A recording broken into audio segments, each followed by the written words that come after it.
हरे राम हरे कृष्ण।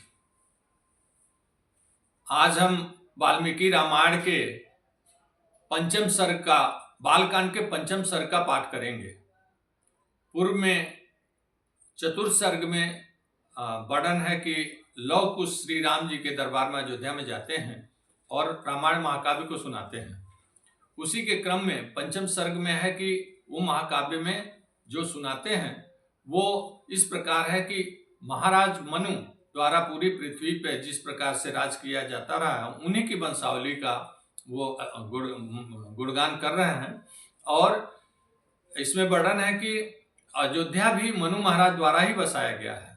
मनु महाराज के पश्चात इक्ष्वाकु वंशी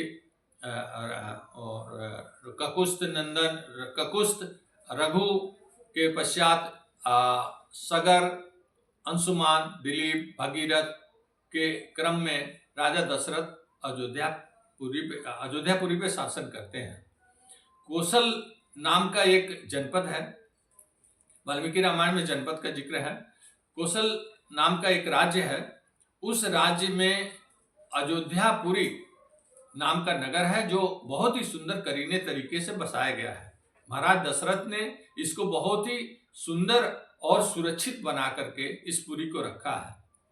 अयोध्यापुरी में तमाम राजमार्ग जो दूसरे राज्यों को जाते हैं, जो दूसरे जनपदों को जाते हैं, उन राजमार्गों पे दोनों तरफ बड़े बड़े वृक्ष लगे हुए हैं जिसमें फलदार और फूलों के वृक्ष हैं। सुंदर फूलों से राजमार्ग सुशोभित दिखाई देते हैं।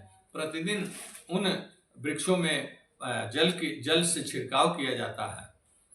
नगर में बहुत ही सुंदर उद्यान पाए जाते हैं, जगह जगह बाग बगीचे हैं, खास करके आम के बगीचे जगह जगह बहुत बड़े बड़े आम के बगीचे अयोध्यापुरी में पाए जाते हैं।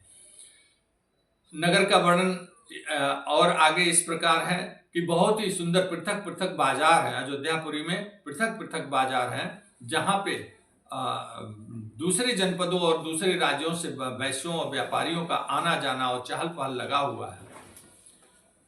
तमाम जो कर देने वाले सामंत और नरेश हैं उनका अयोध्यापुरी में आना जाना लगा हुआ है। जगह जगह सुंदर संगीत और वाद्य और नाटकाओं की मंडली है। स्त्रियों के नाटक मंडली अलग है जिसमें स्त्रियों के द्वारा ही उसमें अभिनय और नृत्य किया जाता है।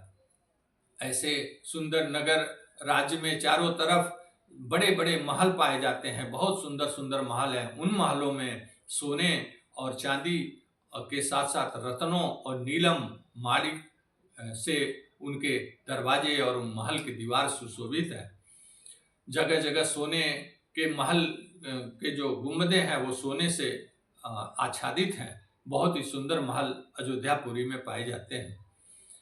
इसी प्रकार से वर्णन आगे उसमें वर्णन है कि जो अयोध्यापुरी के नगर हैं बहुत घना बसा हुआ है, जरा भी अवकाश नहीं है घरों के बीच में। इतने और दूर दूर के जो कलाकार हैं, साहित्यकार हैं, उद्यमी हैं, उनको महाराज दशरथ द्वारा बसाया गया है। महाराज दशरथ ने ऐसे असहाय और अनाथों को भी बसा रखा है, ऐसे वीर पुरुषों को भी बसा रखा है जो बाण चलाने में बहुत ही कुशल है। ऐसे कुशल योद्धाओं को भी उन्होंने स्थान अपने नगर में दिया हुआ है, अपने पुरी में दिया हुआ है। अनाथ और असहायों के लिए अलग से उन्होंने महाराज दशरथ ने व्यवस्था किया है। इस प्रकार से बहुत ही सुंदर पुरी में, अयोध्यापुरी में बहुत ही खुशहाल, सारा धन धान्य से संपन्न है। जड़हन धान के चावल की उस समय वर्णन है कि जड़हन धान के चावल भरपूर मात्रा में उपलब्ध है। पूरा राज्य चारों तरफ से साखू के वन से, आम के बाग बगीचों के साथ साथ चारों तरफ से साखू के वन से आच्छादित है और चारों तरफ पुरी के चारों तरफ गहरी खाइयां खुदी हुई हैं ताकि किसी शत्रु से कभी भी इस पे आक्रमण ना हो सके। 12 योजन लंबा 3 योजन चौड़ा इस पुरी का वर्णन किया गया है कि किस प्रकार से सरजू के तट पे 12 योजन लंबा और 3 योजन चौड़ा सरजू के तट पे यह नगर बसा हुआ है। और वर्णन है वाल्मीकि रामायण में कि पृथ्वी का सबसे सर्वोत्तम नगर अयोध्यापुरी है, जहाँ पे अयोध्यापुरी में लोग बहुत ही खुशहाल और कुशल शासक महाराज दशरथ के अधीन हर व्यक्ति हर्षित और उल्लास और आनंदमय तरीके से रह रहा है।